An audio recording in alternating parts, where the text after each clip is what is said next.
Hello student, good afternoon.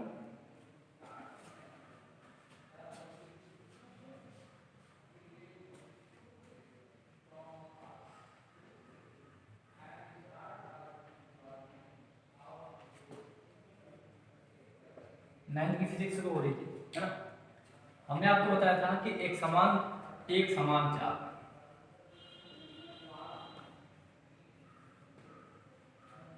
एक समान चाल और एक समान वेग,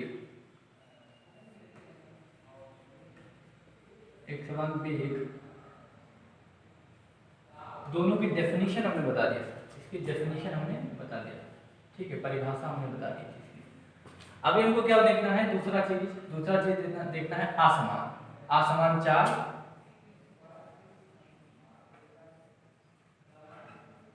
और आसमान वेग।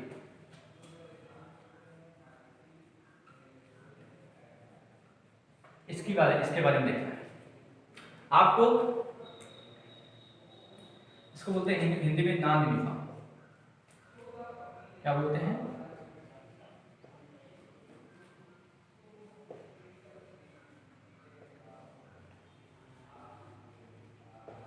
नॉन यूनिफॉर्म बोलते हैं, non uniform velocity, non uniform speed, है ना।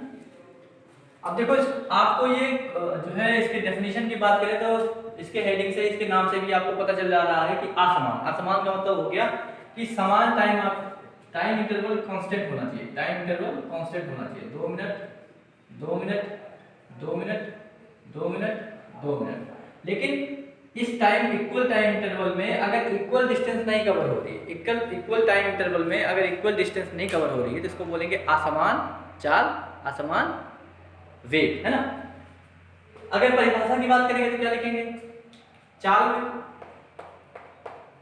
एक समान, लिख लीजिए, एक समान किसी भी पिंड के द्वारा एक समान टाइम इंटरवल में, मतलब एक समान समय अवधि में अगर बराबर दूरी नहीं तय करी जाती है तो उसको क्या बोलते हैं? असमान चाल बोलते हैं, है ना। असमान चाल बोलते हैं। इसमें क्या होगा? एक बराबर समयावधि के अंतर्गत एक बराबर समय अवधि में, टाइम इंटरवल में अगर इक्वल वहां डिस्टेंस थी, यहाँ क्या हो जाएगा? डिस्प्लेसमेंट। अगर इक्वल डिस्प्लेसमेंट नहीं कवर करी जाती है तो उसको क्या बोलते हैं? असमान वेग बोलते हैं, ठीक है। डेफिनेशन आपको याद हो गया होगा मुझे लगता है। मैं आज इसके न्यूमेरिकल्स बताऊंगा, ठीक है। एक चीज और हो गया,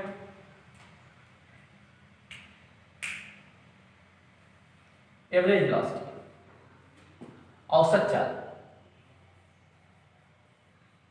औसत चाल इसको बोलते हैं एवरेज वेलोसिटी। क्या?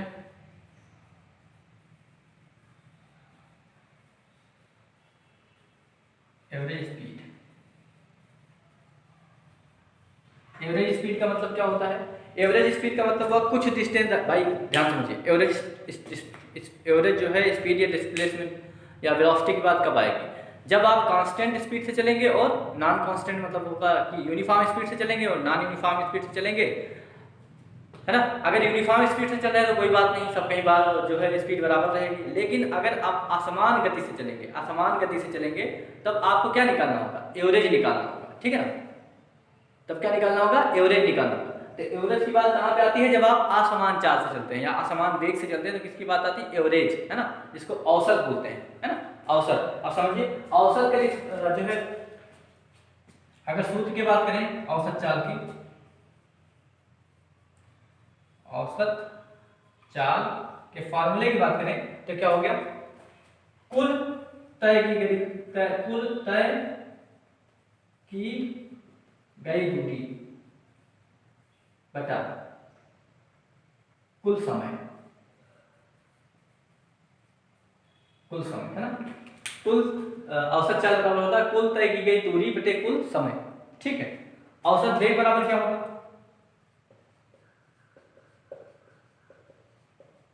औसत वेग बराबर होगा कुल तय की गई डिस्प्लेसमेंट, मतलब विस्थापन, कुल तय किया गया विस्थापन बटा कुल समय, ठीक है, ये होगा। अब हमारा टारगेट पूरा किस पे है आज का? आज का लेक्चर हमारा पूरा है न्यूमेरिकल पे। किस पे? न्यूमेरिकल। हम न्यूमेरिकल लिखते हैं फिर आपको बताते हैं। ये है क्वेश्चन आपका, ये है कि एक कार 40 किलोमीटर प्रति घंटा की रफ्तार से चल रही है, कार द्वारा 3 घंटे में चली गई कुल दूरी ज्ञात करो। क्वेश्चन लगाएंगे कैसे, है ना, ध्यान समझिए। 9th में आगे हो आप लोग, अब आपको फिजिक्स में न्यूमेरिकल लगाना होगा, है ना, फिजिक्स में आपको न्यूमेरिकल लगाना होगा। तो इसमें सबसे महत्वपूर्ण है न्यूमेरिकल लगाने में कि आपको क्या प्रोसेस फॉलो करना है, ठीक है। सबसे पहले जो जो क्वेश्चन में गिवन हो वो लिख लो, जो जो दिया गया है, गिवन दिया गया है, क्या क्या क्या क्या। एक कार 40 किलोमीटर घंटा के समान चाल से चल रही है, मतलब क्या है ये? चाल, चाल का मतलब स्पीड हो गई। स्पीड दिया है कितना जी? स्पीड दिया है आपका 40 km/h, 40 किलोमीटर पर घंटा। उसके बाद दूसरा चीज क्या दिया गया? कार द्वारा 3 घंटे में, मतलब टाइम दिया गया है, टाइम, टाइम मतलब समय, समय दिया गया है कितना? 3 घंटे में चली गई दूरी क्या निकालना है? डिस्टेंस आपको निकालना। क्या ज्ञात करना है? चली गई दूरी, डिस्टेंस। डिस्टेंस का मतलब हो गया दूरी, चली गई दूरी। आपको क्या करना है? फाइंड आउट करना है। देखो क्या, सबसे पहले आप जो जो गिवन है वो लिख लो, जो फाइंड आउट करना है वो लिख लो, ठीक है ना। फिर आप देखिए कि इसमें रिलेशन का कौन सा फार्मूला होता है। चाल, स्पीड को चाल बोलते हैं, यहां लिख देता हूं चाल। दूरी और समय में क्या संबंध होता है? आपको पता है कि चाल, दूरी और समय में संबंध होता है चाल बराबर दूरी बटा समय। ये पहला फार्मूला है आपका, सबसे सस्ता, मतलब सबसे आसान फार्मूला ये फिर इसका, चाल बराबर दूरी बटा समय। कब कब ये फार्मूला लगता है? इसकी लिमिटेशन है, कब लगता है? जब ये केवल जब एक समान चाल से चल रहा हो ना, कब? जब ये समान चाल से चल रहा होगा तब ये फार्मूला लगेगा, नहीं तो फार्मूला ये लगेगा नहीं, ठीक है ना। अगर चाल असमान है तो ये फार्मूला नहीं लगेगा, ठीक है। तब के लिए दूसरा फार्मूला हो जाएगा, आगे हो जाएगा। ये फार्मूला तभी लगेगा, याद करिएगा, हमेशा इस सब कहीं फार्मूला नहीं लगाएंगे इसको तभी लगाएंगे जब एक समान की बात करेगा। किसकी बात करेगा? एक समान चाल। जैसे समान लिख दे, है ना, समान चाल, तभी ऐसा होगा, नहीं तो ये फार्मूला नहीं लगेगा, ठीक। चाल बराबर दूरी बटा समय। दूसरा चीज क्या देखना होता है? देखना ये होता है कि क्या यूनिट इक्वल है। सबसे महत्वपूर्ण चीज है, हम क्वेश्चन सॉल्व करने जाते हैं तो सबसे महत्वपूर्ण चीज देखना होता है, क्या देखते हैं कि क्या यूनिट इक्वल है। देखो 40 किलोमीटर प्रति घंटा और यहाँ टाइम कितना दिया है? घंटा, घंटे में टाइम दिया है, मतलब दोनों दूरी दोनों जो है यूनिट इक्वल है। अगर ये मीटर मिनट में होता तो हमको इसको चेंज करना पड़ता, घंटे में चेंज करना पड़ता, ठीक है ना, समझ लो। मतलब कि होमोजीनियस एक प्रॉपर्टी होती है, कैलकुलेशन की होमोजीनियस प्रॉपर्टी होता है, वो फॉलो करना है आपको, है ना। मतलब कि जिस सारी यूनिट जितने को सॉल्व करना है आपको किस में होना चाहिए? एक ही मतलब सिस्टम में होना चाहिए, ठीक है ना। जैसे घंटा में है तो घंटे में, ऐसा नहीं कि घंटा हो दूसरा मिनट हो। या तो सॉल्व करने के लिए या तो घंटे को मिनट चेंज करना पड़ेगा या तो मिनट को घंटे में चेंज करना होगा, है ना, ठीक है। अब देखो चाल दिया है कितना? 40 किलोमीटर पर घंटा इक्वल टू दूरी आपको फाइंड आउट करना है। दूरी हमने लिख दिया ऐसे, दूरी को d से रिप्रेजेंट करते हैं, किससे? d से। दूरी आपको फाइंड करना है। समय कितना है? 3 घंटा है। कितना घंटा है? 3 घंटा है। क्रॉस मल्टीपल कर दीजिए, है ना। आपको पता है इसका मल्टीपल इसके साथ, इसका मल्टीपल इसके साथ, सब पर क्या है? अच्छा d इक्वल टू 40 3 क्या? 3 घंटा। इसको भी लिख लो, घंटा पे लिख लो 8, है ना। 40 किलोमीटर प्रति घंटा, प्रति का मतलब नीचे घंटा है ना, नीचे चला गया तो प्रति हो, बोले 3 घंटा। बोलो घंटे से घंटा कैंसिल आउट, 8 से 8 कैंसिल आउट, तो हो गया 4 3 जा 120, मतलब 120 क्या? कौन सी यूनिट थी? केवल किलोमीटर थी, केवल किलोमीटर। एक तो ये आंसर ये हो गया, है ना। लगाने का तरीका ये। दूसरा तरीका लगाने का है कि हम यूनिट ना लिखें। क्या? यूनिट ना लिखें। कैसे? इधर देखो इसको, यहां पे आपको पता है चाल बराबर दूरी बटा समय, लिख दिया आपने। चाल कितना है? पहले आपको इस प्रोसेस लगाने के लिए सबसे पहले आपको ये देखना होगा कि सारी यूनिट जो है यूनिट सेम है कि नहीं, होमोजेनियस यूनिट है कि नहीं। अगर होमोजेनियस नहीं होगी तो आपको इक्वल करना होगा, ठीक है। फिर उसके बाद ये फार्मूला चाल बराबर, चाल कितना है 40 किलोमीटर घंटा में, लिखो खाली 40 इक्वल टू डिस्टेंस आपको निकालना है d बराबर समय 3 क्रॉस मल्टीप्लाई कर दो ऐसे, d बराबर 4 गुणे 3, d बराबर कितना 120, 120 क्या 120, आपको पता है d फॉर डिस्टेंस, डिस्टेंस का यूनिट क्या होगी मीटर होगी है, मीटर में ध्यान से देखो मीटर लिखेंगे किलोमीटर लिखेंगे क्या लिखेंगे, जो क्वेश्चन में दिया होगा वही लिखेंगे, किसमें बात हो रही थी किलोमीटर की बात हो रही थी ना, क्या लिखेंगे किलोमीटर, ठीक है ये हो गया। दूसरा क्वेश्चन देख लेते हैं,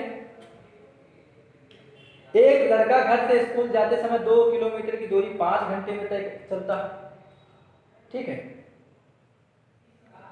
लिख लेते हैं इसको।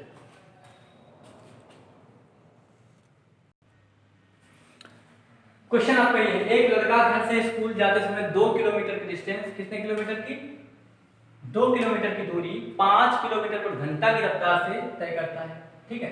उसके बाद तथा स्कूल से घर आते समय वह 4 किलोमीटर की पर घंटा की रफ्तार से तय करता है। ध्यान समझो, कहानी समझो, ए है बी है, ए है बी है, ये घर है उसका और ये स्कूल है, क्या है स्कूल है। देखो उनका यहां से यहां तक जाता है, जाने में कितना किलोमीटर है 2 किलोमीटर, कितना किलोमीटर 2 किलोमीटर, ठीक है। आने में अरे भाई यहां से जाता होगा, यहां से यहां को जाता होगा फिर वापस भी तो आता होगा, तो कितना किलोमीटर 2 किलोमीटर वापस भी आता होगा, है ना, समझ ध्यान समझो। आपको लगा पहले बात तो क्या लगाना, कुल समय लगाना, दिया क्या क्या है लिख लो, दिया है दूरी दिया गया है, क्या दिया गया है दूरी 2 किलोमीटर, किधर की केवल एक तरफ की, एक तरफ की दूरी है, एक तरफ की दूरी। दूसरा चीज क्या दिया गया, जाने की स्पीड दी गई, जाने की चाल दी गई, चाल कितनी है 5 किलोमीटर पर घंटा, आने की चाल 4 किलोमीटर पर घंटा, ठीक। अब ध्यान से यहां से जब जा रहा है, जाने में कितना लगा है, जाने में ये जा रहा है 5 किलोमीटर पर घंटा की रफ्तार, कितने में 5, वापस कैसे आ रहा है, वापस आ रहा है ये 4 किलोमीटर पर आवर की रफ्तार में, है ना। अब बताओ लिया गया समय जो होगा, यहां से यहां तक जाने में समय जो होगा वो अलग होगा और आने में समय अलग होगा कि नहीं, बताओ होगा। आप घर से जब स्कूल चलते हैं, घर से स्कूल चलते हैं तो बहुत फास्ट आते हैं, क्योंकि आपको स्कूल पहुंचना होता है ना, तो आप सपोज करो आधे घंटे में पहुंच गए, लेकिन जब आपको स्कूल से घर जाना होता है तो आप बहुत स्लो स्लो चलते हैं ना, थक भी जाते हैं, उसके बाद स्लो स्लो करते हैं, तो क्या आधे घंटे में पहुंच जाते हैं स्कूल, नहीं आपको 45 मिनट लगता है ना, समय ज्यादा लगता है। तो बेटा जाने में रफ्तार क्या है तेज है, तो जाने में समय कुछ अलग लगा होगा, जाने में समय सपोज करो क्या लगा होगा t1 लगा होगा, आने में समय क्या लगा होगा t2 लगा होगा, क्या समय लगा होगा t1 मतलब अलग, t2 मतलब अलग, समय कुछ भी होगा, ये अलग है ये अलग है, t1 t2 मतलब यही हुआ है ना। अब देखो ध्यान समझो कैसे निकालेंगे समय, यहां लगा समय कैसे निकालेंगे, आपको पता होता है एक फार्मूला होता है चार्ज बराबर दूरी बटा समय, ध्यान देखिए चार्ज बराबर दूरी बटा समय, अगर हम समय का फार्मूला निकालना चाहें तो क्या हो जाएगा, समय इक्वल टू दूरी बटा 4, क्या हो जाएगा दूरी बटा 4। तो यहां समय कितना हो जाएगा, यहां के लिए समय कितना हो जाएगा, दूरी कितनी 2 किलोमीटर, समय कितना 5, क्या हो गया ये घंटा हो गया, t2 कितना हो गया, दूरी कितनी, दूरी तो वही फिक्स है ना, दूरी तो फिक्स है 2 बाई कितना 4 इक्वल टू कैंसिल आउट करोगे 1/2 क्या घंटा। बताओ पहला प्रश्न पूछा था कुल लगा समय कितना हो जाएगा, कुल लगा समय होगा t1 प्लस t2, t1 कितना आया है 1/2/5 आया है, कितना आया 2/5 2/5 प्लस t2 कितना है 1/2, आप एलसीएम लीजिएगा 10 आएगा, है ना, सॉल्व करिएगा इसको, 5 से डिवाइड करिएगा 2 आएगा, यहाँ 4 हो जाएगा प्लस दिस विल बी 5, 9/10 घंटा, क्या हो गया ये हो गया लगा समय कितना हो गया 9/10 हो गया, ठीक है 9/10 हो गया समय। दूसरा चीज अभी क्या निकालना है, चाल निकालना है, औसत चाल। अब देखो समय आपको टोटल पता चल गया, टोटल समय पता चल गया, औसत चाल निकालना है। दूसरा चीज क्या निकालना, औसत चाल, औसत चाल बताओ औसत चाल बराबर होता है कुल दूरी बटा कुल समय। कुल दूरी कितनी है बताओ? कुल दूरी 2 किलोमीटर। 2 किलोमीटर नहीं, 4 किलोमीटर। कैसे? 2 आने में और 2 जाने में। कुल दूरी हो गया 2 + 2 बाई कुल समय कितना? केवल इतना नहीं भाई, आने में कुछ समय लगा और जाने में, तो कुल समय आपने कितना निकाला? 9/10। कुल समय 9/10। ठीक है, साल करिए। 2 2 4 हो गया, 9/10।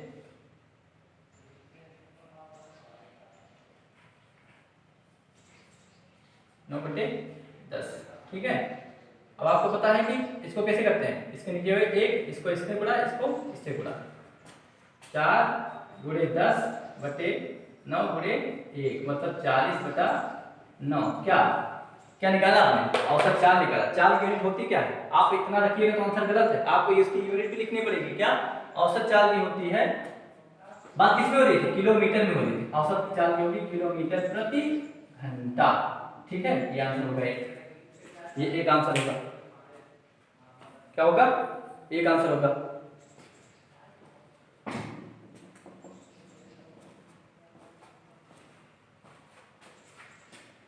इसको लगाइए इतना।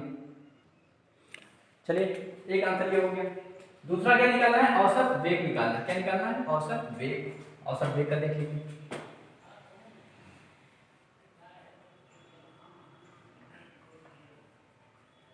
औसत वेग के लिए होता है कुल विस्थापन। कुल विस्थापन बटा कुल समय। कुल विस्थापन बटा कुल समय। ध्यान से बेटा, कुल विस्थापन कितना बताइए? यहां से चले थे आप, ऐसे घूमे, वापस यहीं तक पहुंचे, बताओ विस्थापन कितना? हमने बताया था विस्थापन 0। जहां से चलते हैं फिर अगर वहीं वापस चले आए तो समझ लो विस्थापन आपका 0। विस्थापन कितना हो गया? 0। समय कितना लगा है? कुल 9/10। 9/10 घंटा। बताओ 0 को किसी संख्या से भाग करिएगा तो कितना आएगा? 0 आएगा। तो औसत वेग कितना? 0 km/h। 0 km/h। बताइए समझ में आया कि नहीं समझ में आया? समझ में आया ना? ठीक है, 2 क्वेश्चन लगाइएगा। आगे इस तरह के जितने क्वेश्चन है उसको ट्राई करिएगा। नहीं आएगा तो मैं बताऊंगा। ठीक है, ओके, बाय बाय।